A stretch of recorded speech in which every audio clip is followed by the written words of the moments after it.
Coming up today, Korea and Japan reach a landmark agreement to resolve the issue of the so-called comfort women. But will the deal stick? The surviving victims say Tokyo still needs to make legal compensation. A mixed Monday at Korea's National Assembly. Scores of pending bills are approved, but the most controversial remain up in the air as the countdown begins to the end of the year.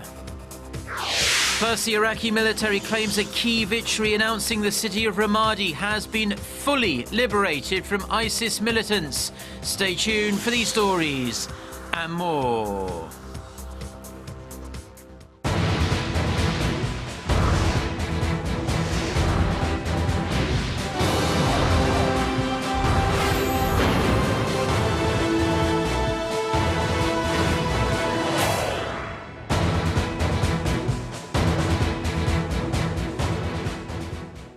Hello to our viewers around the world. It's 6 a.m. on Tuesday, December 29th here in Seoul. Thank you ever so much for joining us. I'm Mark Broom. And we start with the landmark news that after several decades of pain and injustice, the Korean victims of Japan's wartime system of sexual slavery have finally gotten restitution and an apology from Tokyo. The deal was struck between the foreign ministers of the two countries on Monday. Our Gwon-soa has the details. It's a historic day for the two countries, as the so-called comfort women issue has been one of the most thorniest matters that have divided Seoul and Tokyo, straining their bilateral ties for years. After holding talks for a little more than an hour, Korea's Foreign Minister Yoon Byung-se and his counterpart Fumio Kishida made a formal announcement on their landmark resolution. Major breakthroughs include Japan taking responsibility and formally apologizing to the elderly women survivors, which Minister Fumio Kishida expressed on behalf of Prime Minister Shinzo Abe, marking the first official apology made at this level. The comfort women issue is an issue whereby many women under the then military's involvement bore deep scars to their honor and dignity. And from this perspective, the Japanese government acutely feels responsible. And the statement Kishida read out included the compensation issue, which was another of Korea's major demands.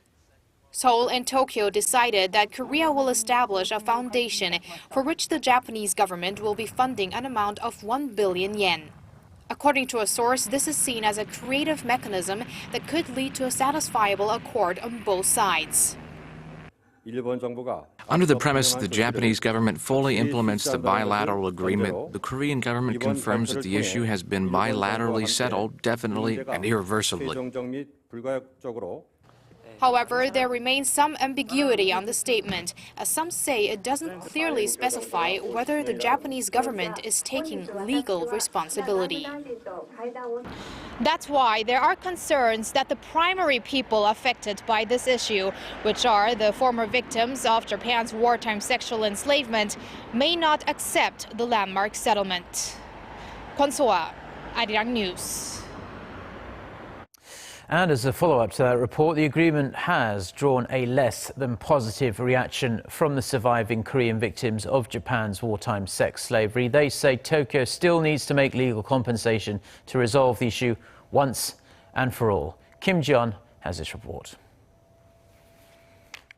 The response from surviving victims of Japan's wartime sex slavery is that of disappointment.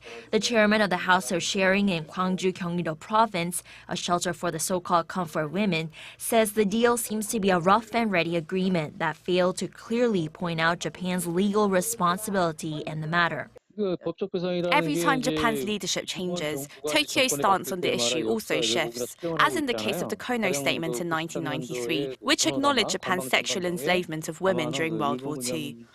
Current Japanese Prime Minister Shinzo Abe had previously wanted to revise the statement made by then Chief Cabinet Secretary Yohei Kono, which was based on the count of 16 Korean women who were victims of Japan's wartime atrocities.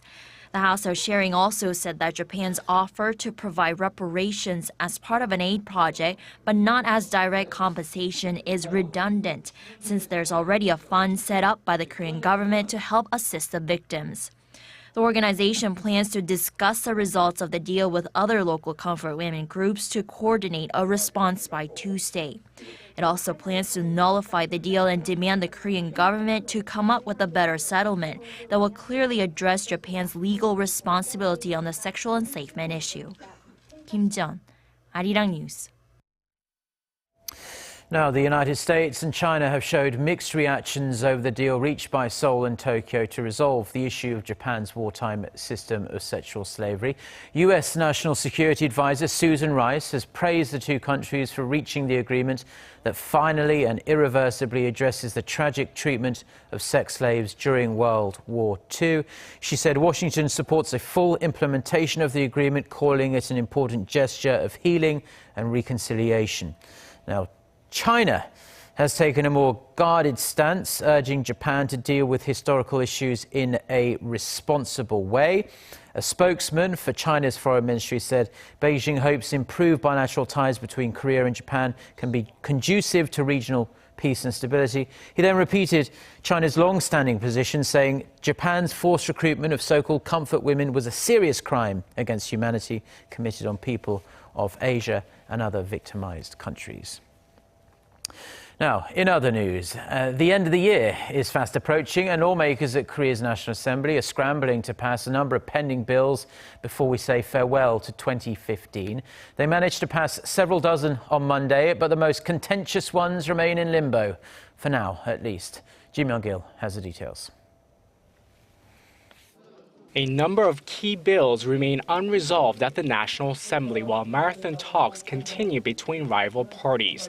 The ruling Hanwha Party welcomed the passage of bills on Monday, but urged the formerly named main opposition New Politics Alliance for Democracy Party to do more.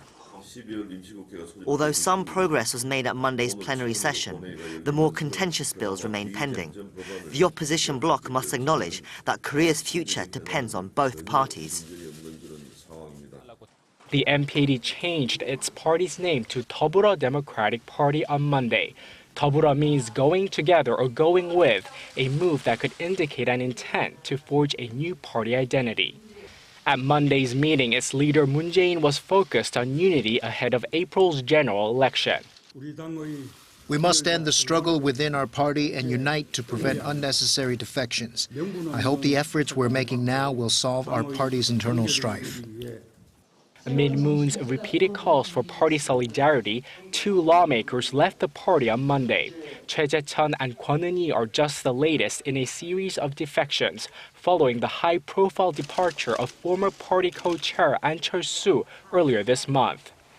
A slew of economic bills pushed by the government remain in limbo at the National Assembly. These include bills on the labor market, the service sector, and a tax credit for companies that undergo restructuring. As the presidential office continues to pressure the lawmaking body to pass key economic bills, Assembly Speaker Chung Lee-hwa may decide to use his authority to table the bills before the year's end. Ji Myung-gil, Arirang News.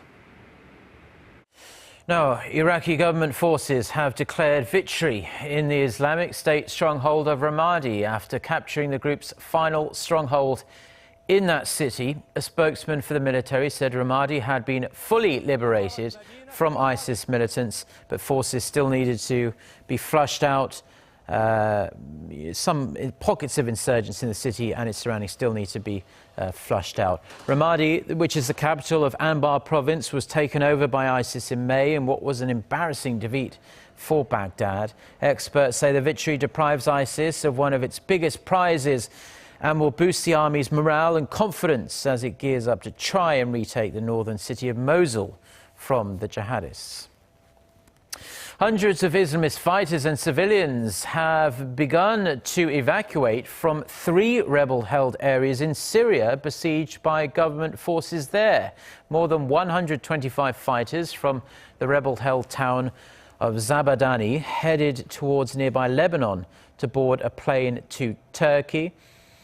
At the same time, around 330 civilians and wounded fighters from 2 northern Syrian villages moved toward the border with Turkey, where they will be flown to Lebanon and then back to government-held parts of Syria. Now, this rare evacuation is part of a UN-sponsored truce deal agreed in September between President Bashar al-Assad and the rebel groups. Staying in the Middle East, and Saudi Arabia's budget deficit has soared to a staggering $98 billion this year as the world's biggest oil exporter struggles to cope with the record low crude prices. The country's revenues reached $162 billion. That's down 15% on official expectations. While income was down, spending was 13% higher than forecasts. The country's finance ministry says it will make up for the shortfall by cutting subsidies for fuel. Gasoline prices are expected to increase by up to 67%, although they still will remain pretty low by global standards. Diesel, electricity and water prices will also go up.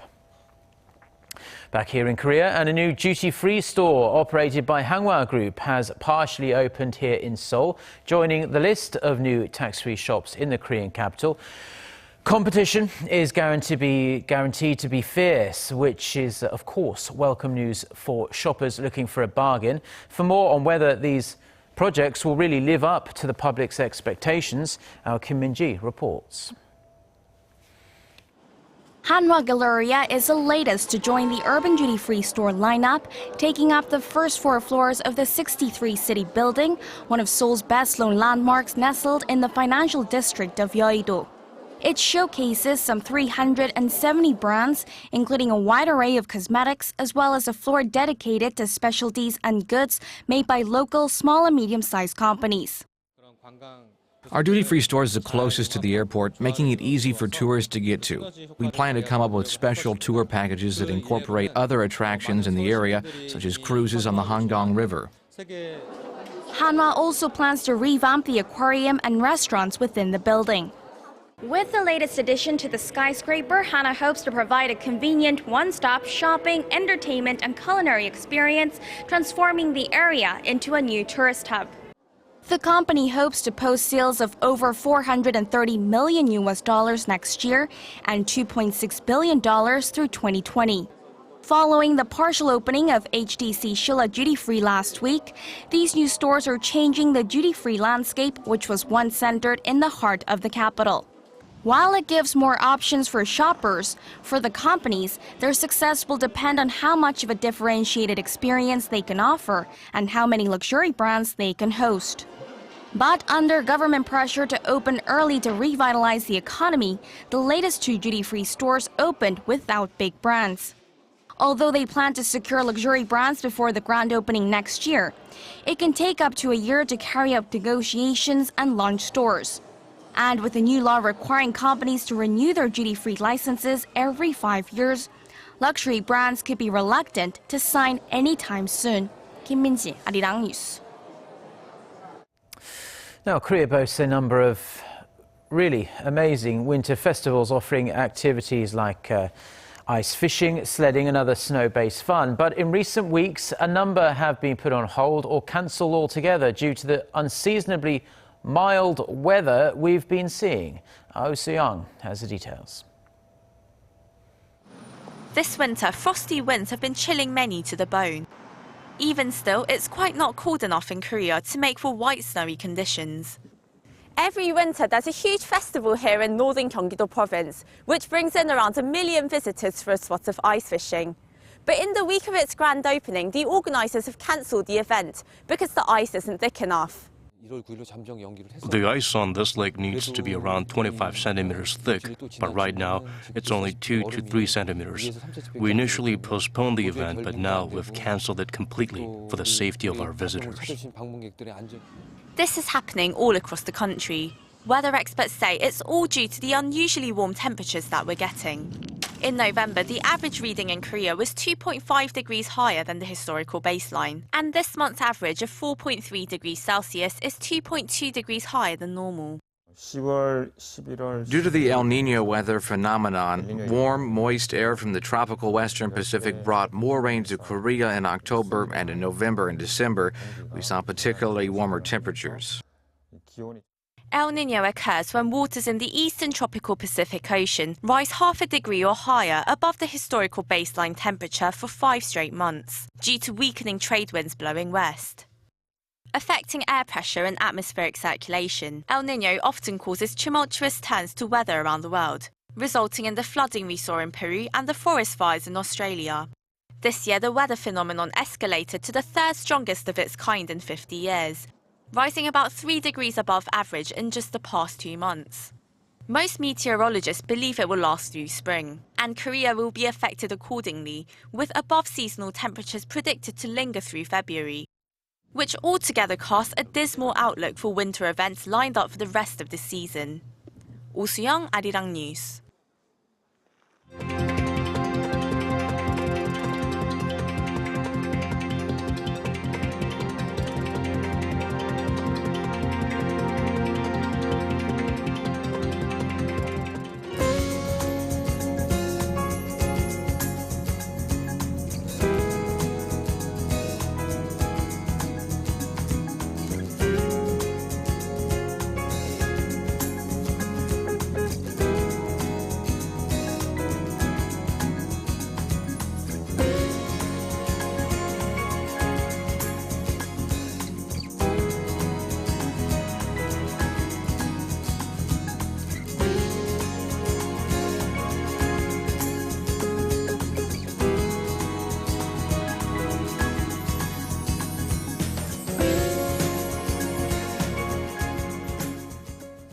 Well, that's all we have for you for now on this Tuesday morning here in Seoul. I'm Mark Broom.